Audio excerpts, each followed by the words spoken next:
The altimeter was spinning backward, unwinding like a broken clock. 30,000 feet, 29, 28. The control column in Captain James Reynolds' hands felt less like a steering mechanism and more like a tombstone. It was dead weight, solid lead. Inside the flight deck of the B-24 Liberator, the roar of the 4 Pratt & Whitney engines usually drowned out everything. But today, Reynolds could hear something else. It was a hiss, a sickening, high-pitched spray coming from beneath the pedestal. It sounded like a snake coiled in the cockpit. He looked down. His boots were slick with red fluid. It was hydraulic oil. The lifeblood of the airplane was pumping out onto the floorboards, freezing into a crimson slush as it hit the sub-zero air of high altitude. Without that fluid, this 30-ton bomber was effectively paralyzed. No flaps to slow them down. No power brakes to stop them. And most terrifying of all, no landing gear. They were falling out of the sky inside a metal brick, and the ground was rushing up to meet them at 160 miles an hour. If you enjoy uncovering these lost stories of aviation history, please take a second to subscribe to the channel. It helps us keep these memories alive. It was February 1944. The target had been Regensburg, deep in the heart of Germany. This was the brutal height of the air war, where the 8th Air Force was throwing everything it had at the Luftwaffe. The B-24 Liberator was the workhorse of this offensive. It was faster than the B-17 and could carry a heavier payload, but it was also unforgiving. Pilots called it the flying coffin. It was physically exhausting to fly even on a good day. It had a narrow wing, known as the Davis wing, which gave it speed but made it unstable at low velocities. If you lost power, you dropped like a stone. If you lost hydraulics, you were wrestling a monster, and Captain Reynolds was currently wrestling the biggest monster of his life. The mission had gone wrong from the turning point. A burst of flak, black and jagged, had exploded right under the belly. It didn't take off the wing, but it sent shrapnel slicing through the hydraulic reservoir. Now they were limping back across the English Channel, the white cliffs of Dover just a pale smudge in the distance. Reynolds gripped the yoke so hard his knuckles turned white inside his leather gloves. The vibration of the airframe rattled his teeth. He felt like he was sitting inside a washing machine filled with bolts. He looked over at his co-pilot, Lieutenant Miller. Miller was young, barely 21, with eyes wide and fixed on the pressure gauges. The needles were dead at zero. The cockpit smelled of high-octane fuel, sweat, and that metallic tang of fear. The cold was biting, finding its way through the shearling flight jackets. Reynolds keyed his throat mic. The connection crackled with static. "Engineer, report. How bad is the leak?" "Gone, Skipper." "Reservoir is dry. We have nothing." Reynolds closed his eyes for a fraction of a second. The implications hit him like a physical blow. Without hydraulics, they couldn't lower the landing gear. They couldn't use the flaps to increase lift and slow down for landing. A B-24 landing without flaps had to come in fast, dangerously fast. And once they touched the ground, if they touched the ground, they had no brakes to stop. According to his diary entries from earlier that month, Reynolds knew the odds. He had written about the losses in the squadron just 2 days prior. The ink on the page was shaky, written by a freezing hand in a Nissen hut. He wrote, "We lost 2 more crews today. The empty bunks are louder than the engines. You don't make plans for next week anymore. You just plan for the next 5 minutes." Reynolds checked the airspeed. They were crossing the coastline now. The English countryside was a patchwork quilt of green and brown below them, peaceful and indifferent to the struggle happening 2 miles above. He had to make a decision. They could bail out. It was the safe choice. Jump, pull the cord, and float down to a cup of tea in a farmhouse. But the B-24 was notoriously difficult to escape from. The centrifugal force in a spin could pin a man to the wall. and the ball turret gunner was already wounded, unable to clip on a chute. Abandoning the plane meant abandoning him. Reynolds looked at Miller. The co-pilot was trembling, just slightly. "We're taking her in," Reynolds said. Miller looked at him, disbelief fighting with duty. "Gear? We crank it down. Brakes? We pray." The decision changed the atmosphere in the cockpit instantly. It went from passive dread to frantic action. The B-24 had emergency systems, mechanical backups for when the technology failed. But they were crude, difficult, and exhausting. To lower the main landing gear without hydraulics, the crew had to manually crank them down using a hand pump and a series of cables. It wasn't a button press. It was a workout. Reynolds trimmed the aircraft, fighting the nose which wanted to dip. "Get the engineer. Start cranking." The flight engineer, Sergeant Kowalski, came up from the rear. He was a big man, a former steelworker from Pittsburgh, and they needed every ounce of his strength. He moved to the bulkhead behind the pilots. There was a small access panel. He ripped it open. Inside was the emergency hand crank. It looked like something you would use to start a Model T Ford. Kowalski grabbed the handle. He started to turn. 1 turn. 2 turns. 3. Nothing happened. The gear was heavy, huge rubber tires on massive steel struts, tucked tight into the wing wells. The wind resistance pushing against them was immense. "It's stiff, Skipper," Kowalski yelled over the engine roar. "Turn it! Put your back into it!" Reynolds shouted back, not taking his eyes off the horizon. The airfield was visible now, a long strip of concrete cutting through the grass. It looked impossibly short. Usually they would approach at 110 miles per hour with full flaps. Today, without flaps to generate lift, if they slowed below 150, the heavy wing would stall, and they would flip over and burn. They had to come in like a racing car. Kowalski was sweating now, despite the freezing temperature. He stripped off his heavy gloves. His skin stuck to the freezing metal crank, but he didn't stop. He grunted with every rotation. The cables groaned. Slowly, agonizingly, the right main gear unlocked from the wing. It dropped a few inches, then the left. "Keep going," Miller urged, watching the indicator lights. They were still dark. Kowalski was heaving, his breath coming in ragged gasps. "It feels stuck." "Don't tell me what it feels like, just lock the damn things." The B-24 pitched violently as they hit turbulence. Reynolds wrestled the yoke. His arms were burning. The physical toll of flying the Liberator without hydraulic assist on the control surfaces was immense. It was like driving a truck with flat tires and no power steering down a mountain road. In a letter to his wife, found years later, Reynolds described the physical sensation of that specific fear.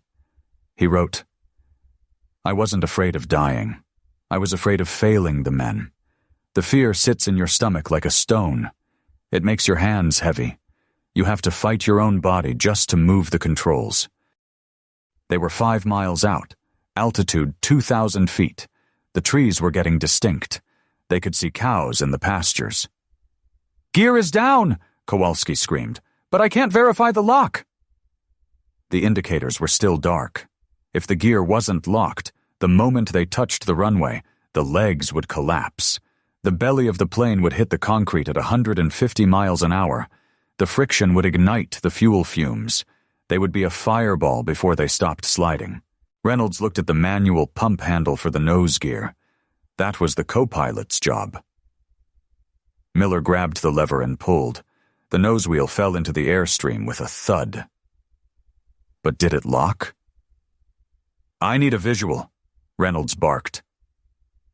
Kowalski scrambled down into the nose compartment, past the navigator's table. He looked through the small glass viewing port. He saw the nose wheel dangling. It was swaying in the wind. It wasn't rigid. "It's not locked!" Kowalski's voice came over the intercom, high and tight. "Kick it!" Reynolds yelled. "Jump on the strut if you have to." They were on final approach. The runway was rushing toward them. The hangars zoomed into focus. The ground crew had already fired the red flares. They knew. The ambulances were racing out of the garage, chasing the plane down the tarmac before it even landed. Reynolds ignored them. He focused on the threshold of the runway. He had to touch down as gently as possible. A hard landing would snap the gear. "Brace for impact," he shouted over the intercom. The ground rushed up. The blur of grass turned into the gray blur of concrete. Reynolds eased the throttle back. The engine sputtered and popped. He pulled back gently on the yoke to flare the nose. The main wheels kissed the ground. Screech. Smoke. The plane shuddered. It wanted to bounce. Reynolds forced it down. Now came the hard part. The nose. He held the nose wheel off the ground as long as he could, letting the speed bleed off. 140.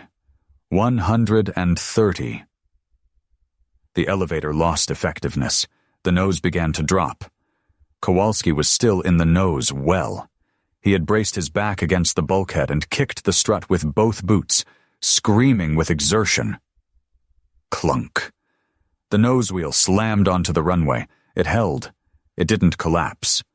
But they were still moving at 120 miles an hour, and the end of the runway was coming. "Brakes!" Miller yelled, instinctively stomping on the pedals. "No brakes," Reynolds reminded him. The pedals went to the floor with zero resistance.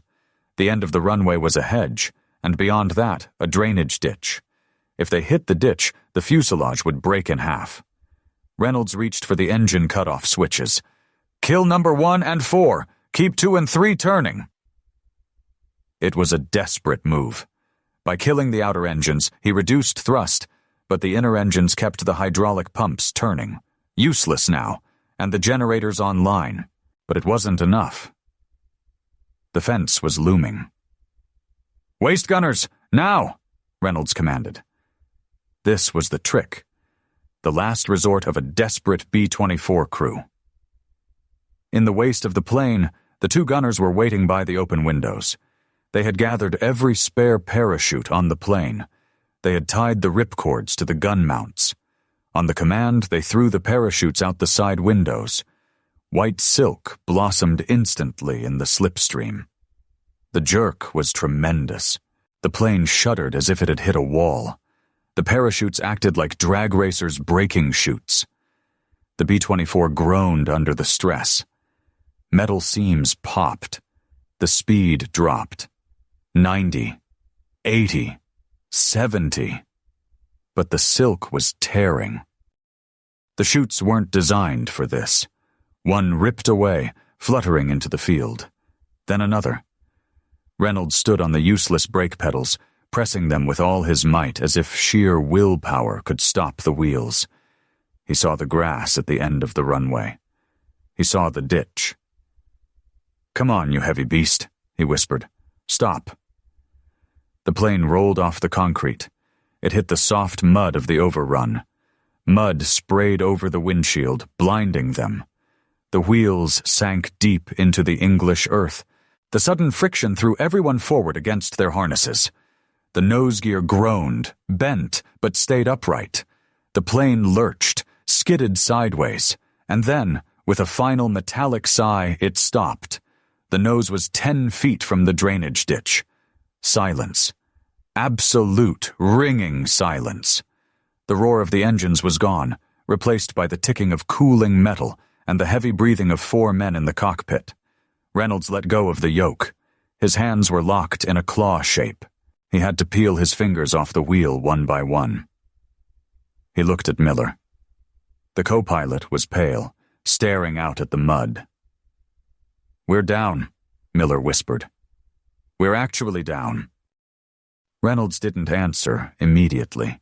He unbuckled his harness, his legs feeling like jelly as he stood up. He walked back to the bomb bay. The smell of hydraulic fluid was overpowering. He looked at the main gear. The tires were shredded. The struts were covered in mud and grass. He climbed out of the hatch and dropped to the ground. He fell to his knees. Not to pray, but because his legs simply refused to hold him anymore. He touched the ground. It was cold, wet, and muddy. It was the most beautiful thing he had ever felt. By the time the meat wagon, the ambulance, pulled up, the crew was sitting under the wing, smoking cigarettes.